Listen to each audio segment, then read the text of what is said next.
there guys, welcome back to another episode of Magic 2014 with myself, Knux Veeone. I hope you are well.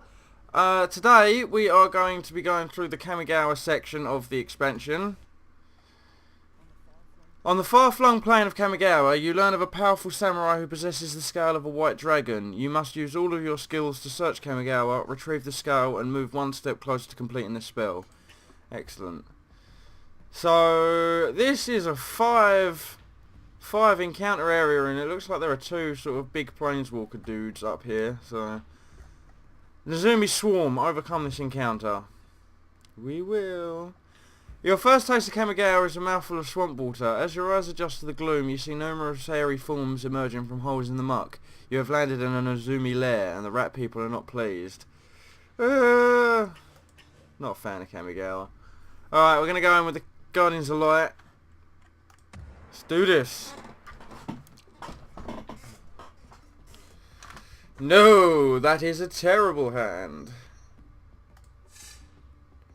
That is a better hand. It's nice to get an early game pacifier, always nice. And a turn 2 creature. I haven't got any turn 1 creatures in this deck really. I think there's like one card in this entire deck that's turn 1. Right. Nat Miser. Each opponent's maximum hand size is reduced by 1. Oh, excellent. Okay. Well, hopefully I can play these quicker than they can. 1/1 rat creature. I'm gonna put my guy down even though he's a 3/1. And then next turn I'll use this Guardian's Mage Mark to just get him above what this guy can kill. I apologise if my voice sounds really funny today. I ain't got nothing to drink, so please bear with me. It's not orange juice. Nezumi Cutthroat. Fear and Nezumi Cutthroat can't block. Okay, well that's cool. We're just going to go straight for his life points. Excellent. And if you look here, I've got this Ajani's Chosen as well. Whenever you put an enchantment in the battlefield, you put a +2/+2 cat creature in there as well. So that's always nice.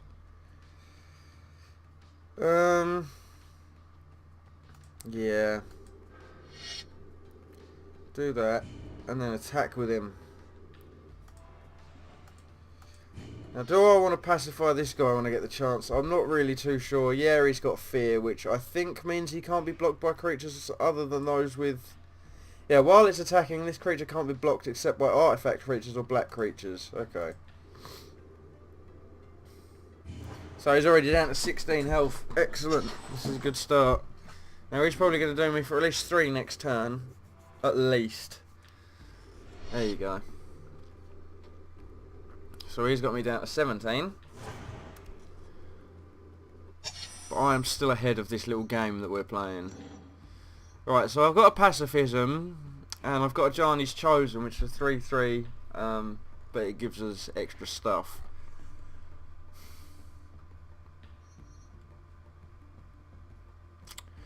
I'm going to play Ajani's Chosen, and then next turn I'm going to pacify the 2/1 with Fear. And this turn I'm just going to attack. So, attack. And if nothing turns up, I'll slowly just work my way up to... Oh no! I've been murdered! Straight murder. Destroy a target creature, no!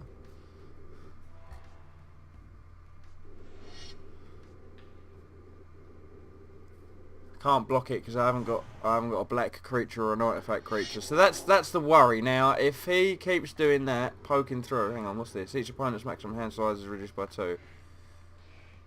Okay. Yeah, I think what I'm going to do is I'm going to pacify... This guy's a 2/2, but I need to remove him from the battlefield if I want to get my hand advantage back. Although, this late on in the game, I'm probably going to be top decking from here on in anyway. So I'm going to put the fear on this guy. And that'll bring a 2/2 cat token into play on my side of the board. Leave the aura where it is, thanks. And then I'm not going to attack because a combination of these two would just wipe me out.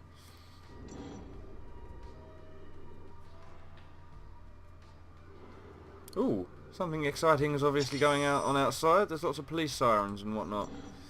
So I've got True Conviction, which gives my creatures double strike and lifelink, which means sort of by default they get first strike. So now if I play this and then attack with Ajani's Chosen, which also now generates me another cat token, excellent. Right, so if I attack with both of these now, this one might buy the farm to one creature, or this one... Oh no, it shouldn't do because they got first strike, double strike. So let's just do this. And lifelink. So double strike is basically first strike and then another set of combat damage, as it were. But it's good that we wipe them out. So there's only one more 2/2 left to clear off the board. And he hasn't attacked because he knows that I'll just block out with this cat creature and I'm not too fussed about my cat creatures. Whenever Inkai's Servant of Oni deals combat damage to a player, you may put target creature card from that player's graveyard onto the battlefield under your control. No, thank you. 5/4. Jesus. Maybe should have waited on my pacifier now, I'm thinking.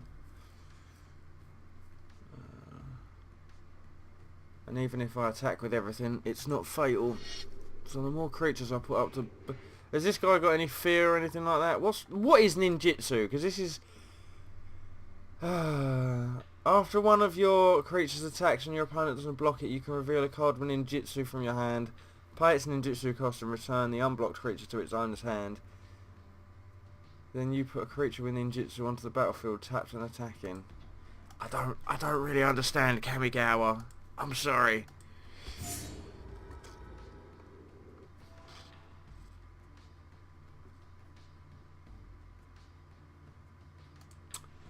I'm going to run 2 of my cat tokens in. Just to test the water, as it were.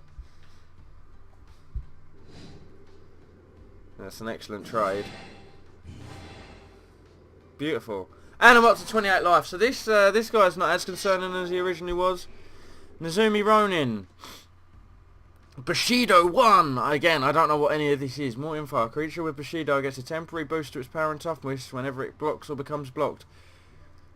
Ah, excellent. Okay. A 3/1 for... Zoom out. Thank you.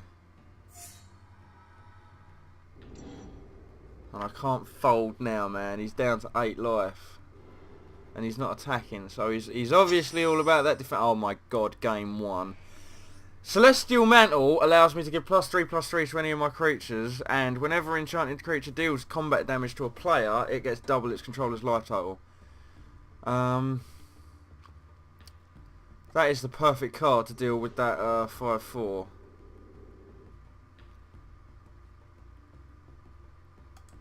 Yeah, do it. Because he's got first strike, double strike, all that business. I'm going to leave the aura where it is. And generate a cat token. Oh, no, okay, never mind. Yes, attack with the everythings. Do some decent trades, and then I should come back with board control and just be able to smash his teeth in. So what's he doing here? So this one gets buffed. I'll take the 4/2 out with my 6/6, which is excellent, and we won! Happiness arises within me. Onwards to the campaign.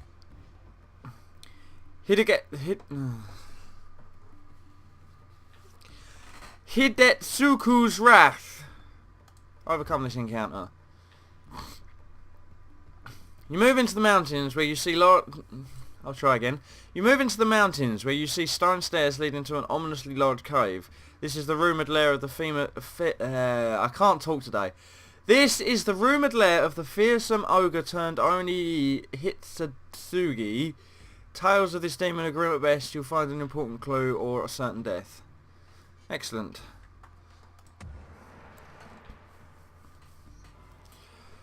Okay.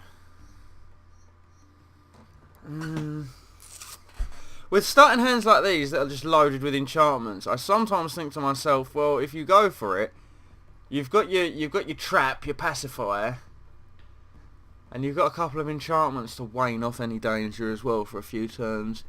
But there's no solid plan, you know? There's no plan with this hand, so I'm going to draw a new one.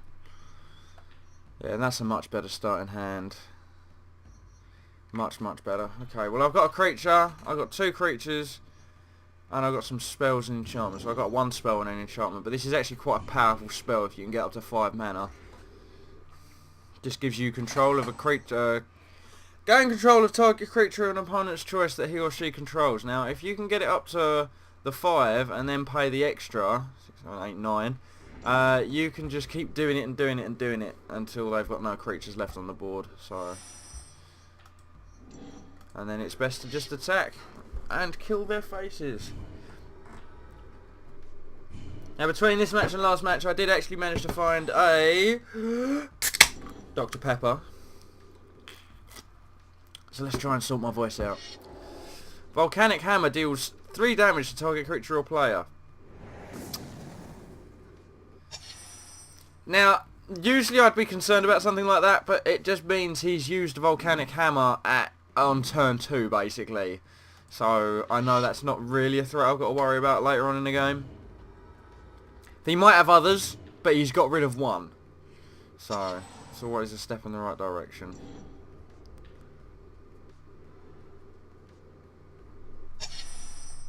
Just keep ploughing these lands down. Seasoned Marshal, excellent. Next turn I can start using my Evangelise if I wanted to. Land drops have been really good to me. I haven't missed one yet.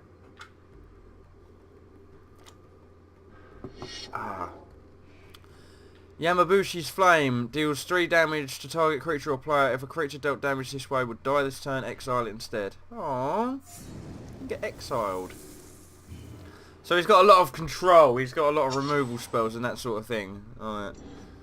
I think I might have slipped one through the net with his Seasoned Marshal. And if I draw a creature now... damn shame. I was going to say... Choose a creature to tap. Oh, wizards. There is no creature to tap.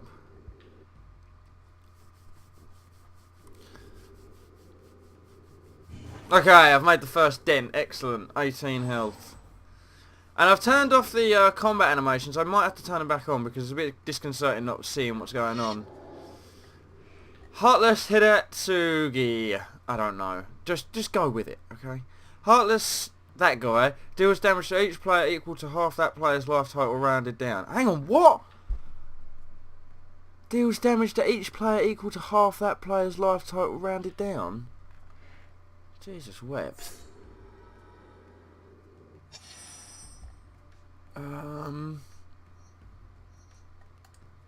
Well, in that case, oh, hang on though. If I still take control of him, it means he can't tap him to play that ability. So I'm gonna play it without his buyback. Jesus wept, that was close. You see this guy's ability?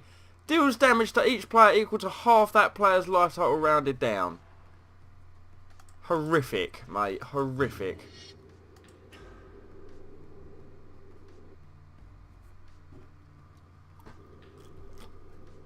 You can't have creatures like that roaming about.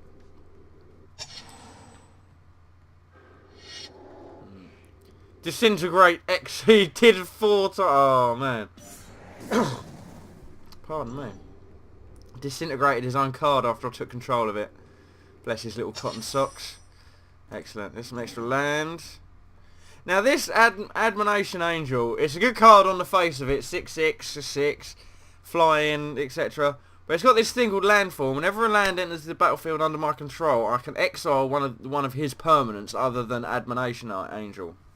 However, the kicker is when this card dies, all the creatures, pardon me, that were exiled by Admiration Angel return to the battlefield. So you need to be careful about things like that.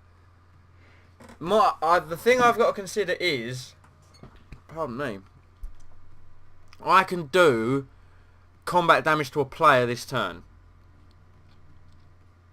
So what I'm going to do is I'm going to lay down the Celestial Mantle,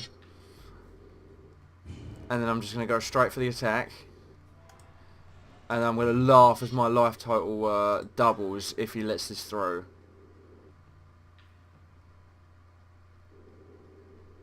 Which he just has. Excellent! I'm on 40 life, he's on 11. Let's keep this momentum up. Got 7 untapped mana, he's got 3 cards in his hand, and he's not doing anything. What?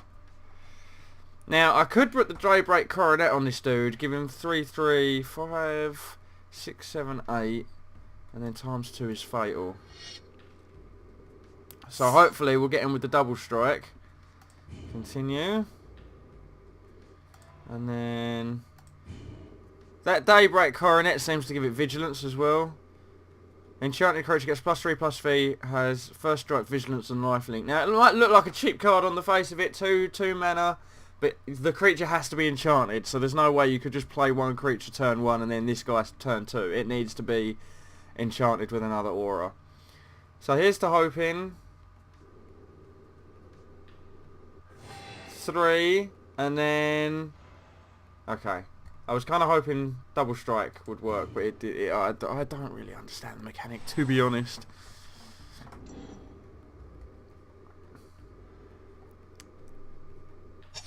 Okay, excellent.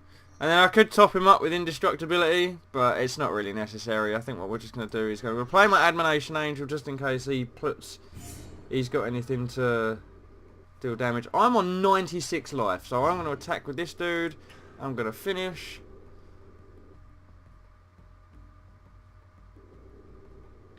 And there you go. That's it. We win. Now what I'm going to do quickly before we do anything else is I am going to campaign. Excellent. Very nice. Ninja Gang. I'm going to go back to the options menu quickly. Da la la la la. Help and options.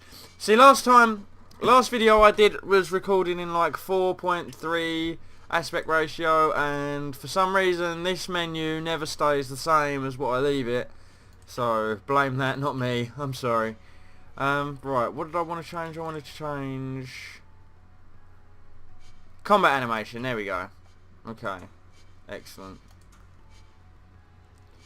And what we're going to do is we are going to do one more of the campaign challenges in Kamigawa, I reckon. Yes, yes, we get the story. Very nice. Very interesting. Okay, Ninja Gang. Proving yourself against that guy has led the Ancient Oni to reward you with the location of a scale from the legendary spirit dragon Yosai. The bad news, it's the prized possession of a powerful a feudal samurai lord. So we're going to start this encounter, and I'm going to moan for 20 minutes about how I don't know how to speak Asian languages. Draw a new hand, because that was terrible. Yeah, we'll keep this one. We've got a nice little healer. A boost, and then we've got the ability to go hunt for enchantments, which is always a game changer. When you can dictate what enchantments you're putting on your creatures, as opposed to the luck of the draw, you win the game, basically. I play him a lot in sealed play. Can't block, can't be blocked, and the best thing to do with him is stick lifelink on him. But since he's going to be attacking me every turn for 1 damage, standard now, regardless of what happens, I put my creature with lifelink down. Hopefully I can get in there with 2 damage and rebuild my health every turn. So here he comes, 1-1. There we go. And I've got to hope that she doesn't play a creature. Oh my god, okay. Skull Snatcher. Whenever Skull Snatcher deals combat damage to a player, exile up to 2 target cards from that player's graveyard. Jesus wept. What's that? Combat damage. Okay, so you can deal with that with a pacifier. It's no big deal. Put that guy down. Put that guy down. Now, unfortunately, my plan to go straight for his life points and get mine back have just been diminished by the fact he's put a 2-1 into play. I need to, next turn, buff this guy for the 3-3. And then attack. So I'm going to keep these guys on defense for now.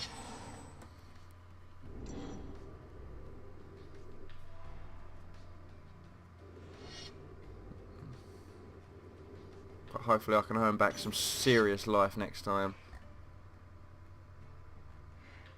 I have no idea what just happened. No idea. Did he just sort of like ninjutsu out to this guy and then replayed his tormented soul? I don't know. Put this on my dude with lifelink. Excellent, and now we can attack. So 3, okay.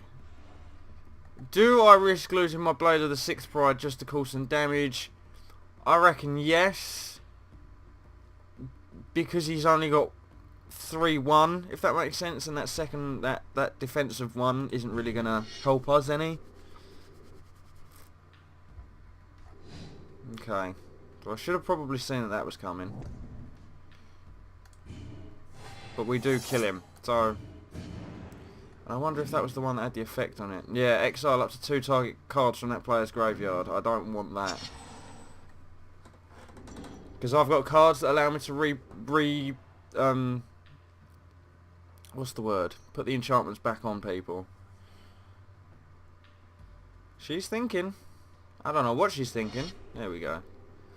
But she was thinking. I don't understand what you keep doing. Oh, for fuck's sake. Whenever Mistblade Shinobi deals combat damage to a player, you may return target creep. I don't really like this whole ninjutsu thing. But yeah, we can sneak players onto the board. She's down to 15, I'm up 19, but you got to remember, she's got much more board control than I do. And I keep drawing fucking lands. Right, she can't do me lethal next turn. Let's start getting an armory built up. This is always nice to get because it gives you +1 for each planes and gives you flying. We can soar over the top of him for our first one. Celestial Mantle's always nice. Gets me to double my life total. Indestructibility. Daybreak Coronet is always a winner. Vigilance, lifelink, all that good stuff. And then I could take a pacifier to stop him dealing that 1/1 damage every time, but then there's no guarantee that he won't just ninjutsu out into another creature. I don't really know how it works. Or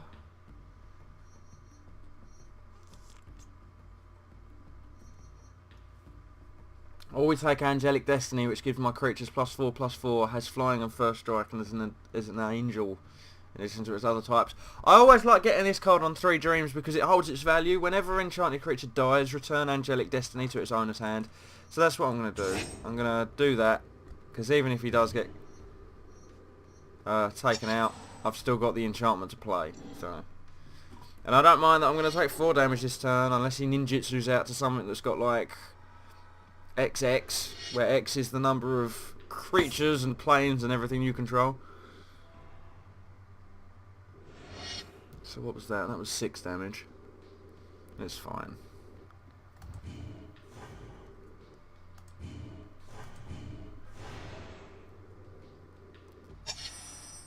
Black and blue, I hate black and blue decks, man.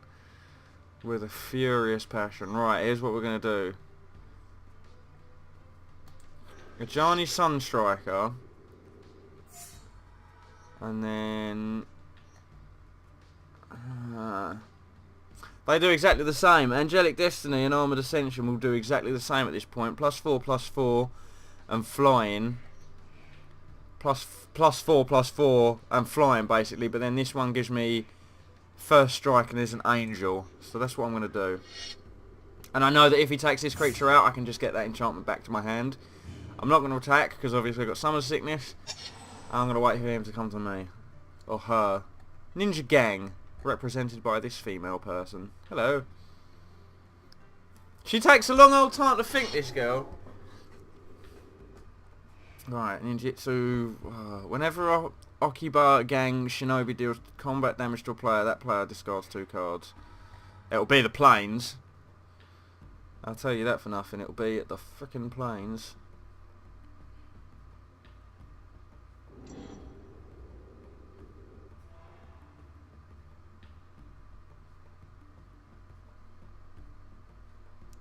So quiet because I'm nervous. Yeah, now what's this dude? The crit creature gets +2/+0 and has first strike. Oh, it can't be blocked, okay. That's fine, that is fine. Would have been good to grab the pacifier for that, but He's got an equipment on him. As soon as you pacify him, we'll take the equipment off.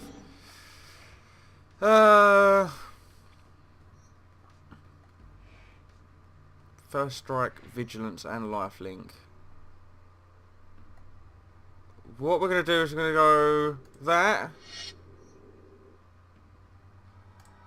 That. And then we're going to attack. And hope that she hasn't got anything with reach. Because I just reached in and took away all her life points. Look at that. You see that? Boom! Yeah, boy! Even with your ninjutsu Bushido shite, I still kicked your ass. Campaign. Right, so next episode, guys, we've got to do Sword of the Samurai and Lords of Darkness. And I think there's new Planeswalker duels from the looks of things. Yeah, there are. So, Elspeth, Dak Faden, the greatest thief in the multiverse, and Nissa Ivan. Okay, no worries. We'll have a look at them as well, I guess. Sword of the Samurai and Lords of Darkness next episode. Thank you very much for watching, guys. I hope you've enjoyed it, and I hope if you're enjoying this series that you're getting into Magic a little bit as well. Like, some of this stuff is easy to understand and all that good stuff. So yeah, and if you want a game, don't message me on Steam. What you could do is you can message me on either YouTube, Facebook, Twitter, that sort of thing, and we'll get the ball rolling. But don't message me on Steam because I'm usually in the middle of a video and it causes chaos and I have to start the video all over again and I get very annoyed. But yeah, let us know on Facebook, YouTube, if you guys want a game of Magic. We'll play some Sealed together or Two-Headed Dragon or whatever. It'd be good to get in touch with the subscribers, as it were. So yeah, let us know, guys. Take it easy. All the best. Bye bye.